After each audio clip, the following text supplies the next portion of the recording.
Saturday morning, I wake to a lot of fog, but we're on a small river. It's not too bad.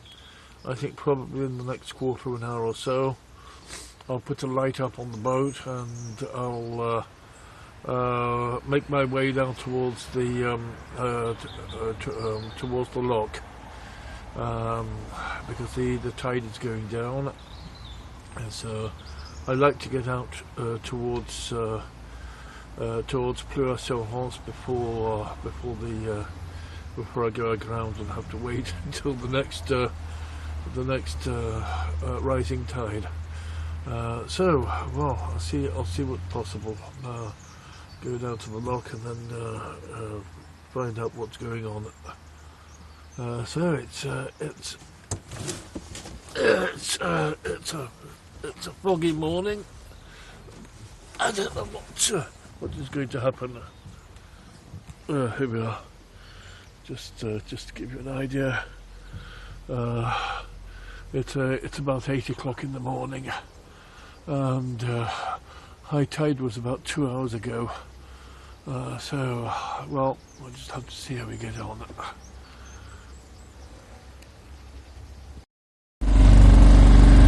It's now 8:31 in the morning. There's daylight, but it's still quite foggy. So I still have the light, the little battery lamp up on the rigging, to give me that little bit of an advantage if there's another boat coming. But I've also got a foghorn. It makes a lot of noise. Something like what they use at football matches. So here we are. The Port de Dinan. We'll leave. Well, anyone who's on the road is leaving the Port de Dinan. So I'm going to go through this bit of river. I'm going to watch out for the port and starboard channel buoys, because otherwise I'll run aground. And here there's no tide.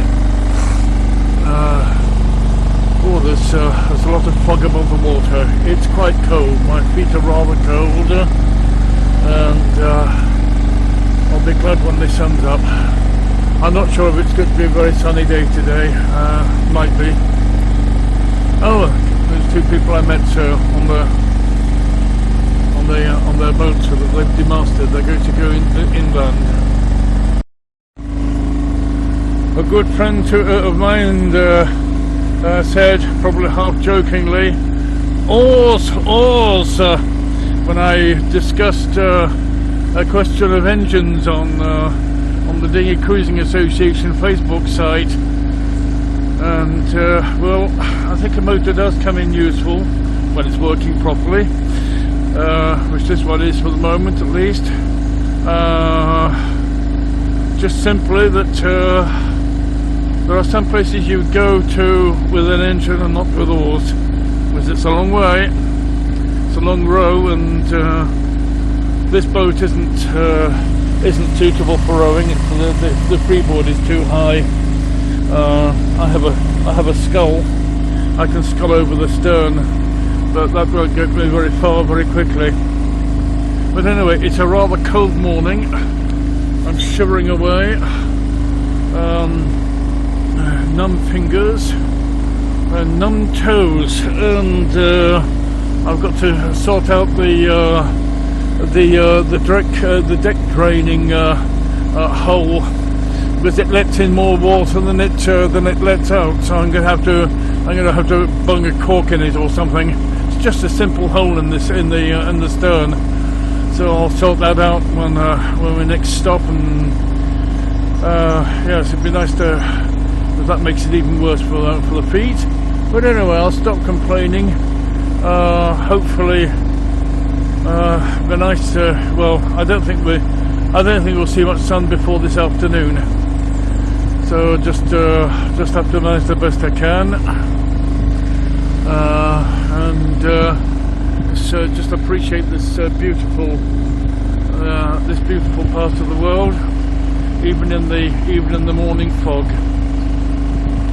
I've taken down the light. It's visibility is several hundred yards, and there's plenty of light, so there's no risk of collisions with other vessels. Yeah, it's I can see the red channel buoys, no problem. So just go on towards the lock, and then I'll see what the situation is, whether I can get down, whether I can get up into the tidal Rance this morning, or whether I have to wait until this afternoon. See how things go. That's what we expected. There's more fog around here than in town.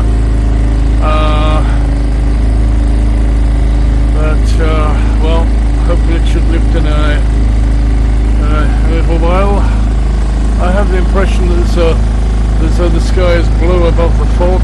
Well, as usual, the sky is blue above the clouds. So that's no surprise to anybody. Somebody out fishing, and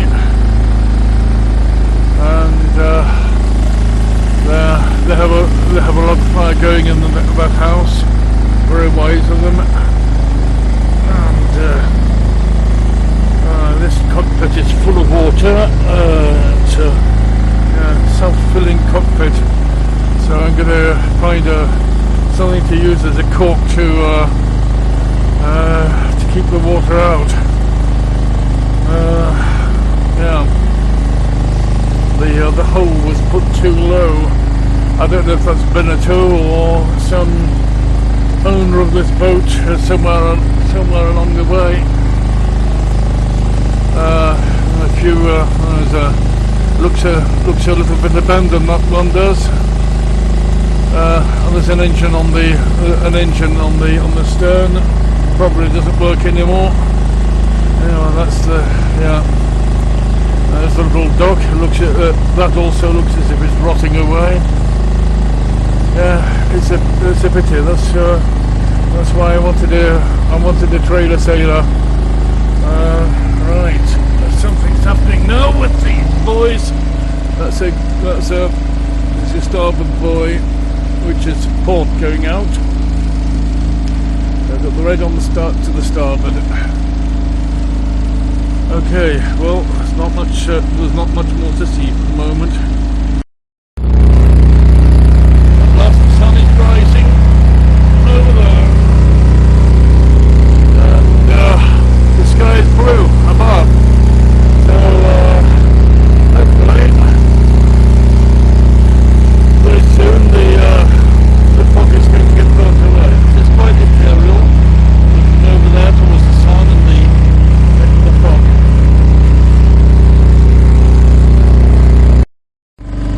Ship's graveyard. They buy them, then they abandon them. That one is far gone. Well, we're approaching the port, which is just next to the... Oh heavens, yeah, I've got to be careful here.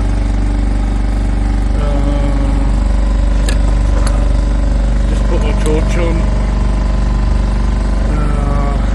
Although I'm sure they can see me. The fishing boat. There we are. There's a little holiday home, and a lovely little place here. This is the Écluse de la Châtelier. I have the privilege of being put through the lock alone. I'm the only boat this time, and the lock keeper is very, very kind man. I did a little bit of trouble with my VHF, but anyway, that's okay. And he's just shut the back door, so he's going to open the sluices, and in fact I think it's already done. I think there's a difference with the level. So it's going to be yes, then I think yes, I think it'll be like yesterday, getting under the bridge. There's the very high-masted boats can have the section of the bridge turned so that they can get through. I think my mast should be low enough to be able to get under where that lorry is going over. Well, just have to wait for the water level to go down and then get through the tidal section, which will be getting lower and lower. But it assures me that with my draft of about 3/4 of a metre, I should be all right to get through.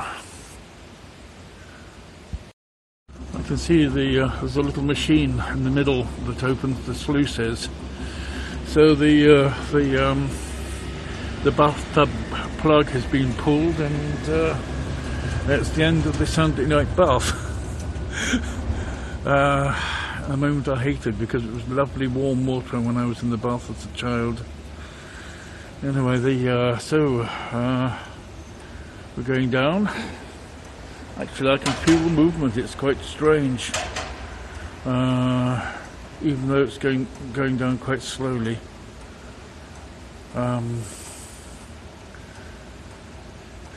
So anyway, so we'll be out fairly soon, and right, okay. And now the tidal section, and the fog has thickened.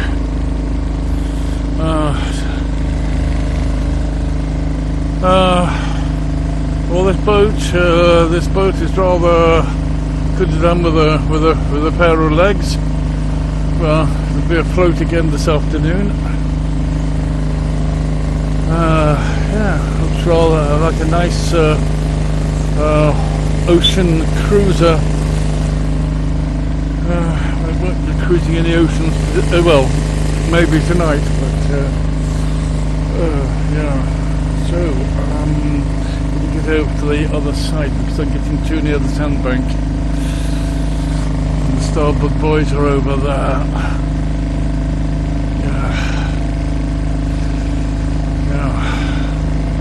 Don't make fun of others before the same calamity arrives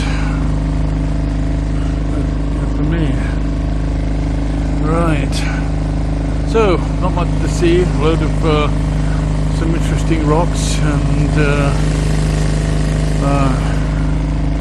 anyway, let's keep away from them too. Scylla and Charybdis. Rocks on one side and sandbars on the other side. No channel buoys, so we'll just have to sort of steer between Scylla and Charybdis.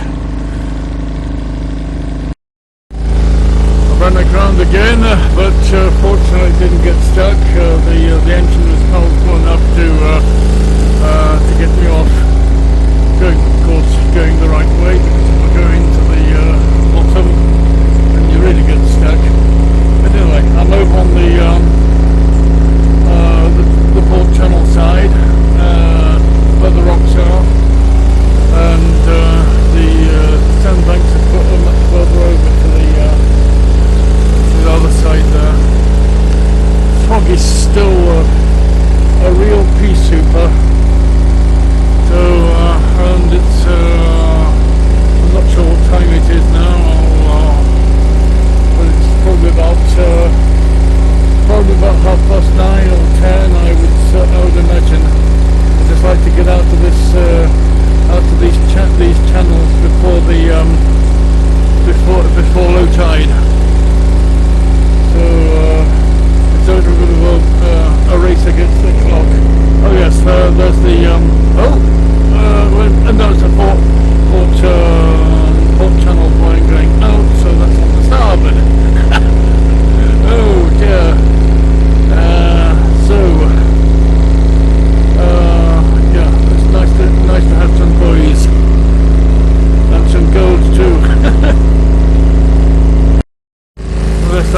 type of place with the few houses and the wooden jetty, where I once spent the night with Sarum.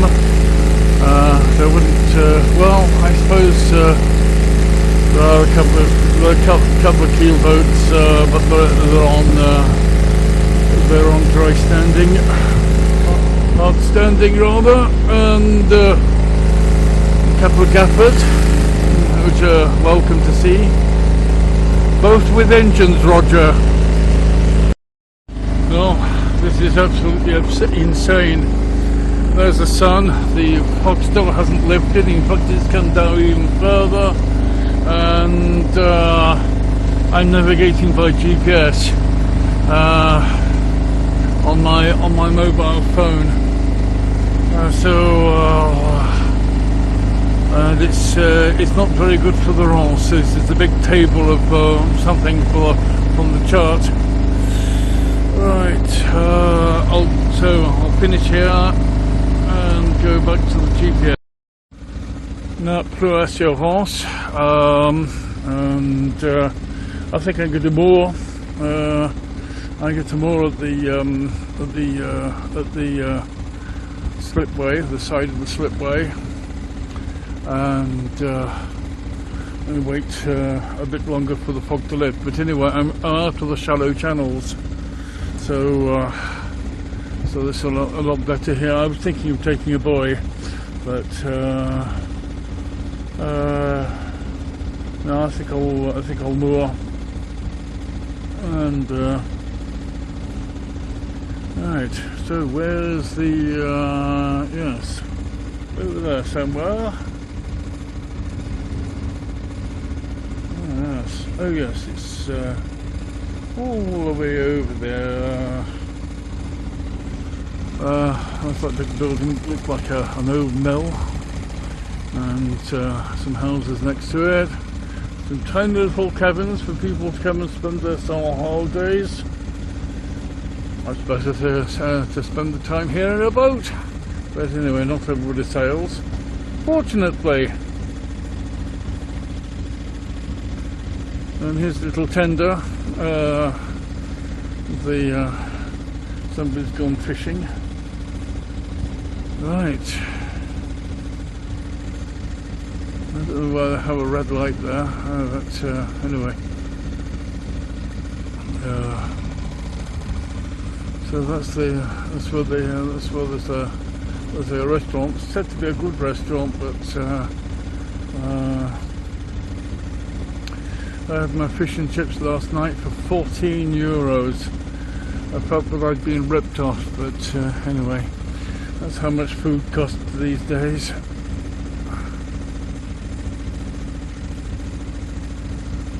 Right, so I'm going to. Oh yes, it's quite a long way to the. It's yeah, I think an hour or so here, and it should be just nice. So anyway, let's get ready for mooring. It's 11 o'clock in the morning, and the fog is still holding. Tide's gone down quite a lot. It's we're about three hours shy of low tide, and so there's still enough enough depth. I think perhaps I'm going to go along the coast, along the shore, where I can see the shore, and I'll stop short of the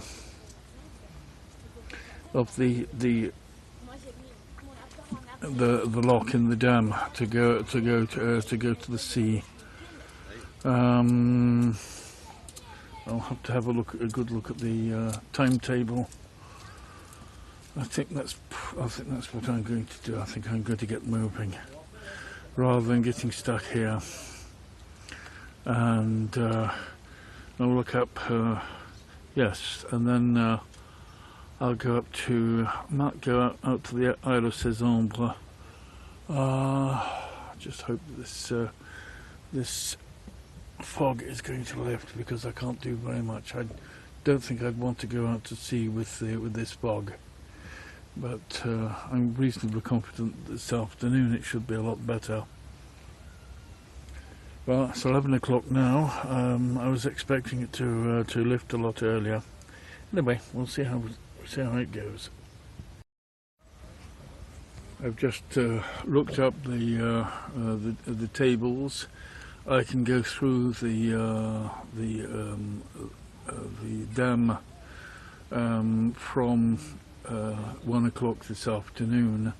So I go out on the sea for a few hours, and then come back into the Rance, and as I'll be coming back here to Plouër to spend the night. Actually, I don't have to. Yeah, well, it's still a sort of this or that. I might go to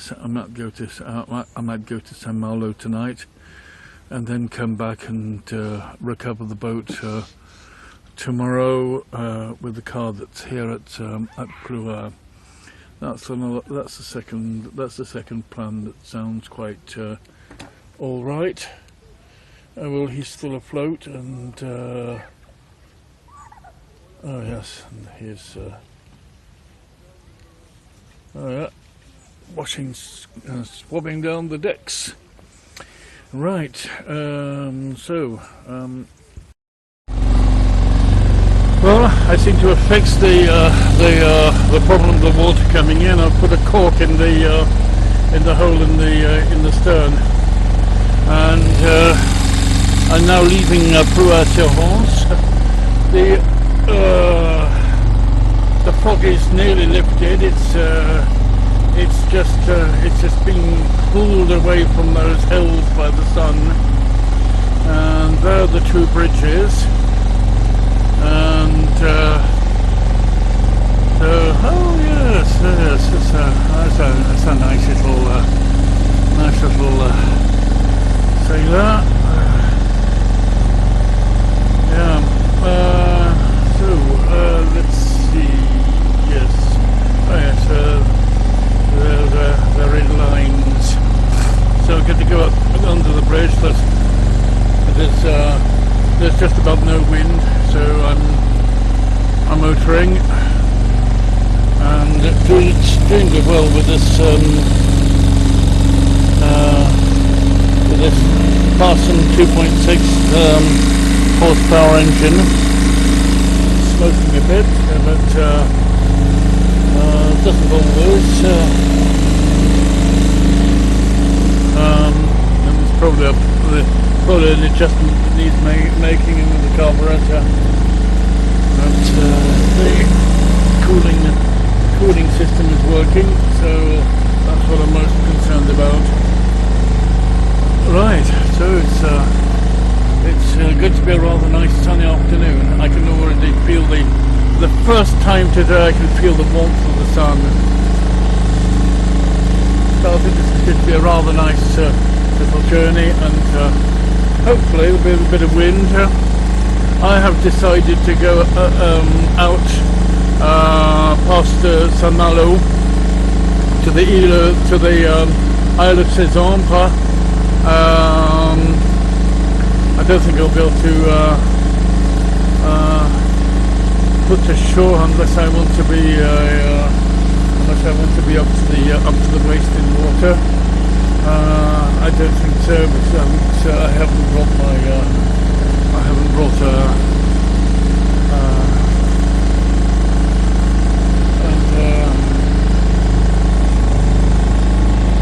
a little dinghy with me. So another little hut that somebody likes to spend the holiday. It's amazing how we're all so different. We like our solitude, and it's a very precious thing. Solitude as opposed to loneliness.